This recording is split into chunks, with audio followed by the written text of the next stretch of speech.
Hi everyone, and welcome to another episode of Grassroots Racer.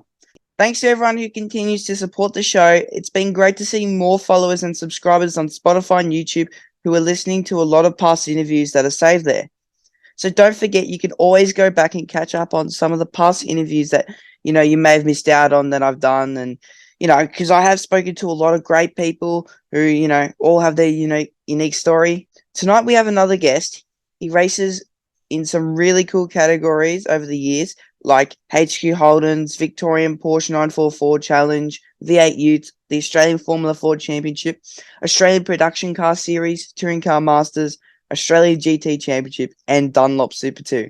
So to find out more to the show, I welcome Elliot Barbour. How are you tonight, Elliot? Good, thanks, Ayrton. How are you, mate? I'm great, and it's so good that you've been able to join me and we can get an opportunity to talk about your motorsport journey. So when did it all start, and how young were you when you started racing? My motorsport journey started when I was pretty young. My uncle used to race Oscar and NASCAR back when it was on the Thunderdome, so in the 90s. And he was actually the Oscar champion. And at the same time, my father was sort of racing at state level and knocking around with a few NASCAR teams and Supercar teams, just helping out in different various roles. So that was sort of how I got the passion for it at a young age. But then I started go-karts when I was 13. So it took quite a few years of nagging before I got my first kart. But at 13, I started karting down at Oakley. Yeah, Oakley is a brilliant track, and it has had some changes over the years. I personally liked it, but it was very bumpy. Yeah, it was very bumpy. Used to stink quite a bit because of the tip too. Mm. So depending which way the wind was blowing. Yeah, spent many a cold morning down at Oakley with the karts, which was good fun. Yeah, it always was good fun down at Oakley. And obviously growing up, I aspire to be like Ayrton Senna. Is there any mentors or heroes that either helped you or that you looked up to? Great question, mate. Look, I think I've been extremely fortunate. I've got a lot of people that helped me out over the years. Um, Obviously, as I touched on before, through my uncle and my old man, but also through that family connection. I used to do some work for a company called Fast Track, which has been sold now, and it's sort of merged with another player in that market. But through that, I met a lot of guys that were professional race car drivers, whether it be, Nathan Pretty, who's obviously had an amazing career. Mm. Craig Dontis, same thing. Um, guys like Carl Reinler, and guys that are now really close friends of mine that were a little bit older than me that sort of I was able to sort of say, hey, what's going on and get any advice from. So I was pretty lucky to work with a few guys when I was quite young, so 16, 17, doing hot laps out at Fast Track that I got to sort of feed off all that experience. So yeah, I've been extremely lucky. There's probably too many people to mention, but I've had a lot of help along the way on just general advice and people looking out for me. So I've been really lucky. And how'd you get involved? With it all. Did you put your foot in the door? Did you go there and meet someone? How did you get involved with? Well, Fast Track actually, my uncle and auntie Marshall and Alison, Marshall Brewer, who is my uncle, and Alison, they actually created it in 1990. Oh, right. So after Marshall had finished his full time racing career, they created Fast Track Racing, and he built all the cars himself, and Alison sort of ran the business side. So really, I was extremely lucky that I had the foot in the door, being that it was I guess, part of the family. Mm. But in saying that, there was no handouts. I had to win my first racing cars, and Marshall was always pretty hard on me. As much as people think I probably got given a fair bit of stuff there, it was he was always pretty hard on me, and fair but hard. So I had to earn my spot. So that was sort of how I got my foot in the door there. But before even that, out of karts, I got a call from a guy called Rob Southouse, who had a couple of HQs at the time, Mm. and I was look, karting was, as much as I loved it, I was a very big child. I was probably carrying 25 kilos over the race weight. So karting, I struggled to be super competitive in. And so Rob reached out and said, hey, I've got a HQ. Does your son want to come have a drive? He was talking to my dad. And at 16, I moved into cars and into HQ. So that was sort of where it first, I guess, initially started in circuit racing. Yeah, obviously, you were lucky to get the opportunity, but like you were saying, you never felt like it was just handed to you. You had to do a little bit of work to get the opportunities, which I can really respect. So you jumped into the HQs. How did your first season in that go? Yeah, look, it was great. It was still really fond memories. And, same thing, part of the deal there was Rob said, yep, you can come and drive the HQ, but you have to come around and work on the car and learn about it. You're not just going to turn up with your helmet and drive it. Yeah. So at the time, I actually left school quite early at 16, and I went and did a pre-apprenticeship in plumbing because that way I got RDOs. So I'd use those RDOs for Friday's practice day so I could go racing. So I used to go and catch a train after work, go down to Cranbourne, which is where the HQ was located, and spend nights working on that and then go racing. So it was a heap of fun. I learned heaps. And yeah, the first year was amazing. Got to race interstate a couple of times, and it was really cool. I learned a lot. And HQs is like, especially back then, that was 2007. Like it was fields, it was hardcore racing, and I learned a heap because some of those guys there, they know how to bang a door or two. Don't want to make you feel old, but that was the year I was born. Well, there you go. I still don't feel too old, mate. So that's all right. You're only young. And you did a fair bit of HQ racing. Where'd you move next? Because you have got quite a list of cars that you've driven. Yeah, extremely fortunate to have driven a lot of categories and cars. So I did a year in HQs, and then I moved on to the 944 Challenge, which you've probably seen out at the State Series. Yep. That used to be really, really healthy. I think it's starting to get back that way now too.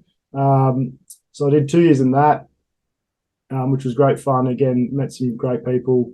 Learned a lot along the way, and then from there, I moved into the Australian Formula Ford Championship, and then progressed up from there. Yeah. So when you were in the Australian Formula Ford Championship, how did that all go for you? Yeah, look, it was great. Probably a little bit like karting, whether it was the right decision for me. I wouldn't change anything that I've done across my career. As I said, I've been extremely fortunate, but probably wasn't the right spot for me to be. It wasn't my sort of style of the cars. I ran a Magal, which is a French car. Yep. Compared to the Spectrum, it was quite a narrow little cockpit. And again, I'm still a larger frame. So I had a bit of trouble getting comfortable in the car. In saying that, we still had some great results along the way. My first Formula Ford race, the Isle of Magic event, I won it, which was great.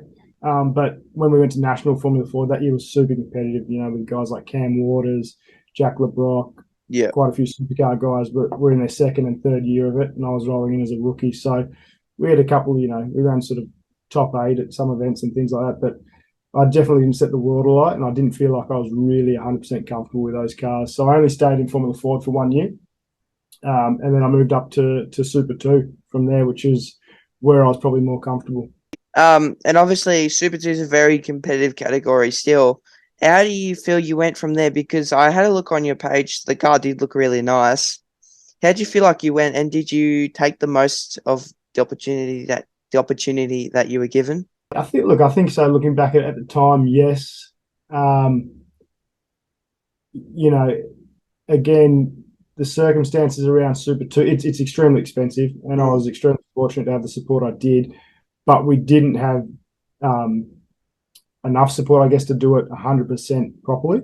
And that year was an amazing year of talent. Scotty McLaughlin was in it. That was the year he won it in 2012. If you look at the entry list, out of the top 15, probably 12 of them are either full-time professional drivers in supercars or currently like gun co-drivers. So it was a hard year to roll into. I did it with a first-year team. They'd never done a supercar before. All right. I did it in a little bit older machinery, but I did have Barry Ryan was my engineer. He had just left Kelly's, so Barry now runs Erebus. That's where our relationship started. So I had some really good people with me, but at the end of the day, we probably just didn't have the money to run where I would have liked to run. But we definitely, I think we went well. We had quite a few top 10 finishes, and I think we held our own for what we had. And being a rookie, I look back at now. I knew nothing then compared to what I know now. So if I was able to ever get an opportunity to jump back in, I'd be really keen to do that. But look, I think it's a hard game, especially then, and it's just a lot of money, dude. Like it costs a lot of money to go and do Super 2. And I've always said it now, I would never go back unless I could do it properly, because I know how hard it is to do it with half the budget. So It was a Yeah. great experience. I loved every second of it, and I've got no regrets. But I would have loved to have done it properly. Yeah. I've just pulled up the table. So Scott McLaughlin won the championship, like you said. Then it was Scott Pye, Chaz Mostert, Nick Percat, Luke Youlden, Dale Wood, Ashley Walsh, Jeff Emery. You know, the list goes Yeah, on. Cam Waters was in there too. Cam was a rookie too, but he dropped out halfway through the year. So you still bet him? Yeah, so yeah, at the time, the rookies that year was Scotty Pye, who was in the full-blown Triple Eight monster car, which you might remember, and Georgie Medecki Oh yeah, he's in there too. and myself. And yeah, George, Cam, myself, we had a couple of really good battles throughout the year until Cam dropped out. And obviously Scott was a little bit up the road. He was on rails. I think he finished second in the year in that championship. So yeah, it was a tough year. I loved it. I met a lot of good dudes that I'm good mates with now, and it was good racing. Yeah, it was really great racing. And you know, one thing about the Super Twos is not only are they very competitive, it can be a very expensive category if you're on a budget. So to progress your way forward, I guess would have been really hard. So when you finished Super 2, I'm guessing you went and did some Australian production car racing and, you know, a little bit of touring car masters and stuff like that. So trying to surround yourself around the supercar paddock, just obviously not being given the opportunity to go there. Yeah, so at the time I didn't have the means to do a second year. I actually didn't even finish the full year in Super 2. I dropped out with a round to go. So I did my last round I did was at Winton, which was with Matty White. I actually pulled out the Minder team just due to budget restraints. And then I had a little bit of money left to do a round with Matty White, which was an amazing experience with Lukey Youlden as my teammate. But then I was done for the year. So I actually didn't finish the whole year. I missed a round at Homebush. But yeah, so I didn't have the money to go again. So we thought, how do I stay in the supercar, rounds and sort of try and keep racing and see. At that time, I was still pretty heavily trying to make a career out of it all. So I went to V8 Utes and I drove for Cedars Racing Team, which was, again, it was awesome racing. The Utes back then was, 32 cars, 15 to 20 of them were really fast guys, really hard racing. It was competitive and it kept you on the supercar circuit and you were still learning all the tracks, doing all the tracks, and if you had a good day, there was a chance that you might get noticed. So that's where I spent the next 2 years was in the V8 Utes, which again was, learn a heap there. It was full on. Yeah, they would have definitely been full on because the Super Utes, they kind of look like, they're just supercars and just with a Ute body on them. Obviously, they would have been very different to drive. What were they kind of like to drive? The initial, so back in 2013, 2014, the V8 Ute era, they were still very much heavily production based. So they were, SS Ute or an XR8 Ute, built up with a cage and some really bolt-on parts. There wasn't much to them. There was a set of brakes and tyres and away you went. So they were really hard to drive fast. And you had to have a lot of mechanical sympathy because the gearbox in them weren't a proper race car gearbox. It was basically your standard gearbox, things like that. So they taught you a lot about, a bit like go-karting, probably like Formula 1. You got to flow the car. You had to be really nice. Okay, you had to flow the speed, and the racing was intense. As I said, that was 32 cars trying to kill you out there. So it was a lot to be learned. It was a heap of fun, but though that style of V8 Ute, the brute Ute, I guess, era that people call it, they were very much a production car, road car style of race car. Super Utes, fast forward a few years, which is the ones that you'll see on TV now. The first generation of those were a turbo diesel, which I had a fair hand in helping develop with guys like Craig Dontis and when Ross Stone and Pace and Supercars at the time were actually running that program. They were extremely different because they were a purpose-built race car by Pace, who built a lot of supercars and GT cars and all these amazing cars around the world, but they had a turbo diesel engine in them. And then they had a Ute body built around a Ute body. So they had this really cool race car, but then they had the power plant of a turbo diesel, which had its own issues. And obviously, in the end, they've now canned that and they've gone to a V8. So they've probably got the right mixture now. I actually haven't driven the new ones with the V8 in them yet, but there was a few generations there of the Utes. But the Utes were good fun, good people, and it was as I say, from a racing point of view, it was a lot of fun. Yeah, they did look like a lot of fun, but then again, the new ones I don't believe looked as good as the older ones did. That's just me personally, because Yeah, I these agree. days they're all the Mazda BT 50s and whatever. Like I believe the older ones look better, the Commodore Ute and the Falcon Ute. But Yeah, that's just I agree my with you, mate. opinion. I think that's the Australian. We love that as Aussies, don't we? We love our Holdens Yeah, and Fords. I still to this day drive a V8 Ute as my road car because I love the look of them. So yeah, I agree with you there. The new Utes are cool from a different point of view, but yeah, I'm still a big yeah. Holden Ford at heart. I 100% agree with you, man. Because I obviously come from a Ford family. I am very Falcon fond. Um, so yeah, I just do believe the Falcons and the Commodores did look better, but obviously people are gonna have their opinions, and if you do have your opinion, let us know in the comments.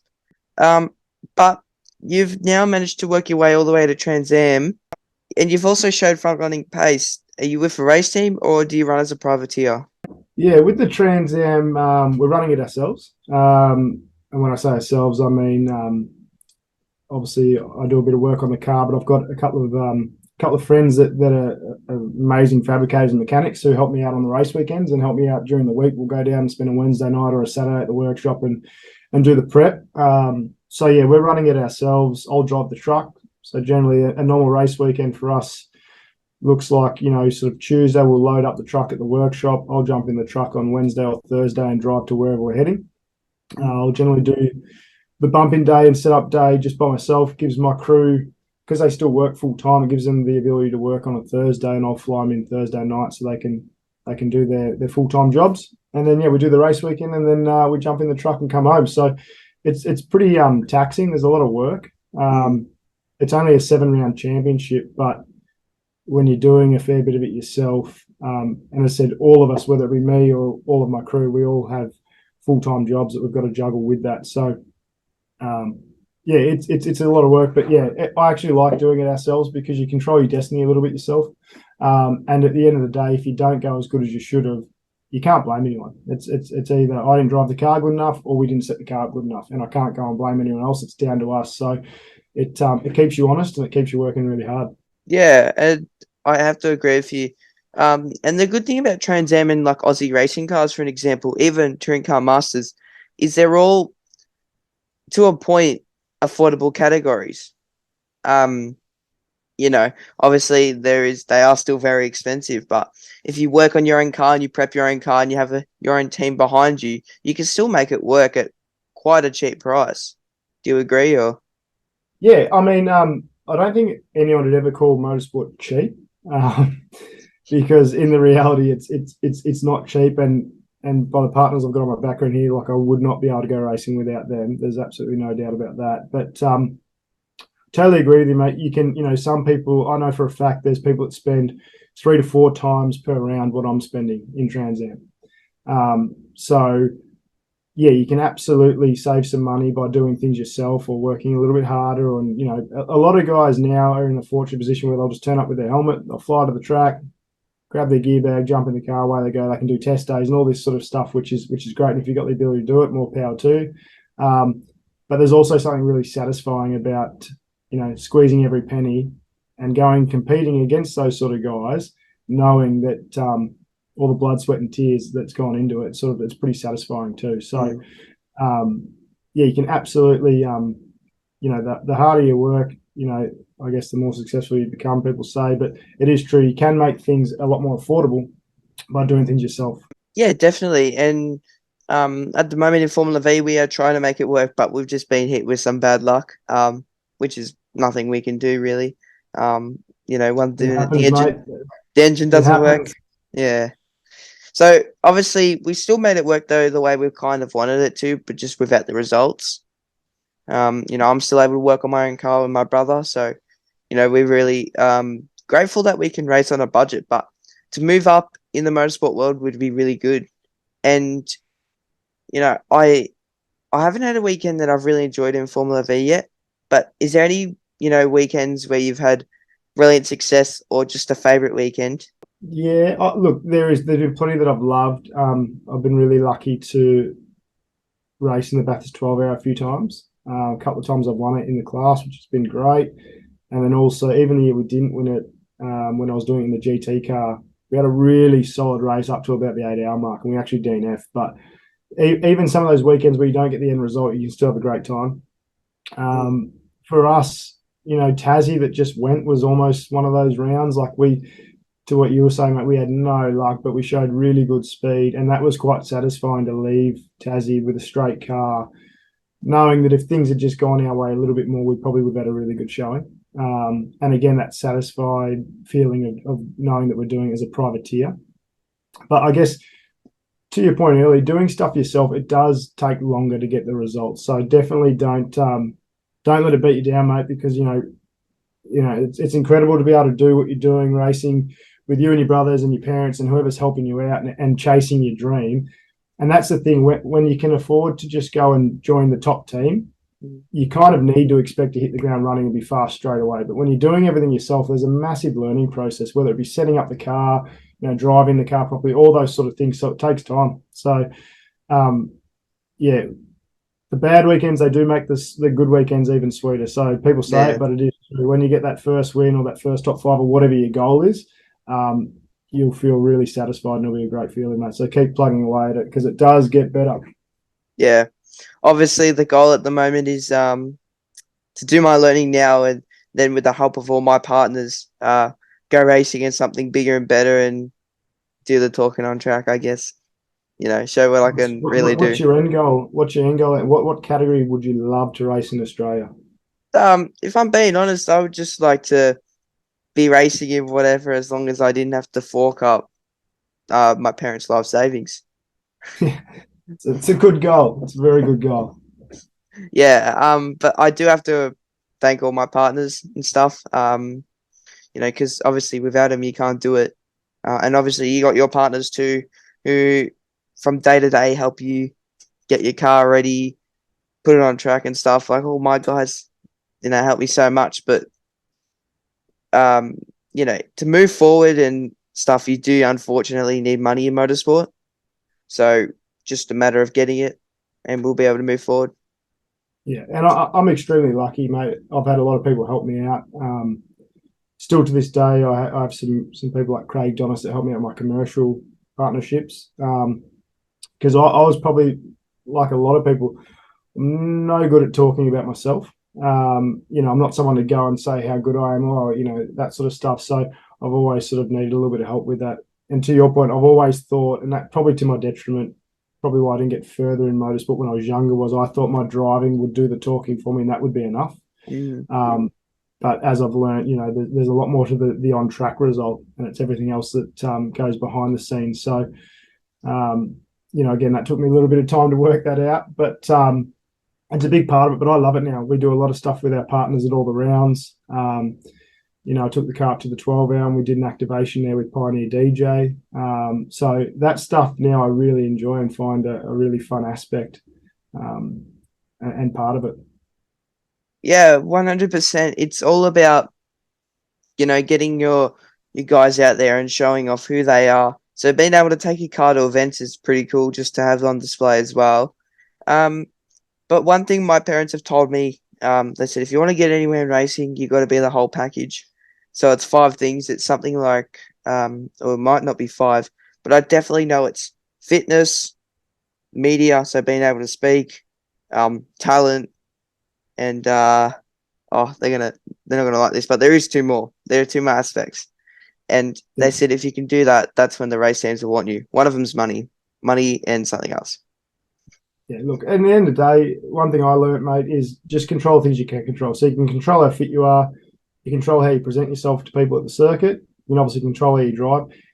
Things like money and other things that come into it that you can't necessarily control yourself, that is what it is. But if you put your best foot forward and you're working hard at it, people take note. And, hence why I got my first HQ drive. Someone saw that I was having a crack, that I was obviously nice enough that they thought I was a good enough kid to give the opportunity to go racing. And from there, a lot of my opportunities have come from just talking to people in pit lane, and people have got on with me and thought, you know what, maybe we'll give Elliot an opportunity. So, just control the things you control, mate. That's all you can do. Yeah, and obviously I try to do that, but it's obviously worked for you, and now you're a Trans Am driver, so you're doing pretty well. Have you done any races this year? Yep. So we did. We had Tasmania, which was the first round a couple of weeks ago. And yes, just like before, we had really good speed. We had a clutch fail in race one while we were running fifth. We were having a really good race at the time with guys like Tim Slade and Owen Kelly. So we were up the front. We were fighting hard. That was really cool. But unfortunately, we had a mechanical failure. Again, nothing we could do around that. So then it was just playing catch up for the rest of the weekend. But we had some solid results where I think we're 10th or 9th in the championship. So it's not the end of the world. But this year is a push year for us. We want to be. We believe we're top five all day long. So we want to try and we need a good result this year. I want to try and win some races and get back to the form that I had been in the past and winning in constant podiums. That would be that's the goal this year. So we need to start pushing on a bit. And obviously, you excited about going to Calder Park? Because I've heard a rumor that Trans Am will be there. Yeah, TA2 will be there. Obviously, TA2. with the Trans Ams, the TA2s, there's two categories or two series, I should say. So, yeah, Trans Am, we don't go there, but TA2 go there. So it'll be cool. I actually live like 5 minutes from Calder Park. So, and I spent so much time working there as younger days and as a kid, even growing up there watching on the Thunderdome. So, holds a bit of a special place for me. So, if I'm not racing that weekend, I'll definitely be out there watching because it's a pretty cool place. It's good to see it back. Yeah, I'm not sure what the dates are, but I think they might be the same as the Formula V, or it's the week before or after, something like that. So, yeah, I was really excited that we get to race at Calder Park if the permit goes through, which I believe it should, hopefully. But yeah, it would be pretty cool to race at Calder Park. But what's on for your calendar? Where can people watch out for where you're racing this year? Yep. So our next round is mid-May. I think it's the 12th to 14th of May at Phillip Island. And from there, we go to Winton. We've got a 100K race at Winton, which will be really cool in the Trans Ams because they get pretty hot and heavy after a few laps. So that'll be a good battle. And then we've got Queensland Raceway in August. We go to Sydney, Sydney Motorsport Park. We're at Sandown and Bathurst. So we've got a really good calendar. And I'm also trying to hopefully jump into a few other things throughout the year. Any proddy car endurance racing or anything like that I can jump in and have a driver I'll try and do as well. So yeah, it's looking like a pretty good year so far. It's a really good calendar, and as I said, we're really keen to start showing people what we can do again, and it'll be good. I had a couple of years off on the couch during COVID, and I broke my ankle and stuff like that. Cool. So yeah, it's really good to be back racing, I guess, semi full time or doing a full championship, I should say. So I'm keen to start pressing on now and making it work. So it's good. Yeah, so I wish you the best of luck this year. If you could give any advice to your 16-year-old self, what would you tell them? I probably wouldn't have left school so I could have the Fridays off. I probably would have educated myself more at that younger age. I'm actually doing my MBA now, so I've taken a little while to learn that education is key. But I probably would have, stayed in school and probably concentrated a little bit harder in school, knowing the business side of motorsport is so important, more so than the driving side. And I actually watched your podcast with Rusty, who's a ripping guy. And, what he said was so true. All of this stuff, the media, it helps so much from a racing point of view. And being able to go into a boardroom and hold your own and talk to people and send emails and that, you don't have to spell check that are formatted correctly and things like that. Presentations is really important. It's such a big aspect. So the one thing I would probably tell my 16-year-old self is to knuckle down and actually pay attention rather than thinking about going home and working on your go-kart and actually getting that education so I could go and get the funding and do what I need to do to actually go racing. Yeah, that's great advice and something that, you could have taken on board, but you chose not to. And I still think you've done, pretty all right for yourself. But is there anyone that you'd like to thank for your time in racing? Yeah, because like I said, there's a lot of people to thank that have helped me along the way, but they all know who they are, so thank you. But from my sponsors' point of view, obviously Pioneer DJ, Jans, Verdo, Trade Risk, Light Force, I would not be doing what I'm doing without them. and they're a really important part. And it's a great partnership that we have. And I love doing what we're doing, and obviously just my crew this year and last year. You know, the guys that work really hard, they spend weekends away from their wife and kids as well, so I can go chase my dream and have a heap of fun. So, you know, just everyone that puts anything into my career and has done in the past, you know, it's a big thank you. But yeah, we're looking forward to making more memories and hopefully spraying more champagne in the future, because the Trans Am cars are really cool. If anyone's thinking about going and watching them, whether it be TA2 or Trans Am, go to a racetrack, get on the fence. They are seriously cool cars. They're loud, they shoot fire, they move around. The racing's great. It's competitive and I think it's a really good form of motorsport. So make sure you support the Trans Am series and support the number 75 Pioneer DJ car. That's the goal. And where can people follow your progress if they don't know where to? Yep. So I've got some social pages. So Facebook, Elliot Barbour Racing, Instagram, just Elliot Barbour, just my name spelling, ELLIOT BARBOUR. So yeah, make sure you follow me, check it out. But as I said, the best way to do it is come down to the track, come say good day, come get a photo in the car, come see. We're pretty open, you know, Trans Am, everyone's really open to. We love the fans going and checking out the car. So just come hang out with us, ask us questions, get photos, watch the racing, and just have a good time. Yeah, and last question, are you happy with all your accomplishments so far, or is there still something you want to race? Look, I think at the end of the day, you know, I'm happy. You're never happy until you achieve everything that you've ever wanted. So there's a couple of things I still would love to, and whether they happen, you know, it just gets harder and harder as the day goes on. But I would love to do a Bathurst 1000 as a co-driver. I think that's something that I could absolutely do. You know, that's a goal. If I could do that, I could retire a happy man with just a Bathurst 1000 under my belt. But yeah, look, as I said earlier, I would love to do Super 2 properly, because I think there's a lot that I left on the table back in 2012, just through circumstances. But to be honest, at the end of the day, I just love racing, and I don't care what it is. If I'm racing and it's a competitive field and I'm doing well, I'm pretty happy. But if I could, yeah, I'd love to get a co-drive and do some more supercar racing. That'd be great. All right, well, thank you so much for taking time out of your busy day to speak to me tonight, Elliot. Wish you all the best for the year, and look forward to seeing you up and running at the front. And hopefully you get some good results. But to anyone racing this weekend, firstly, I hope you have fun and drive fast and take chances. Thanks so much, Elliot, and enjoy your night.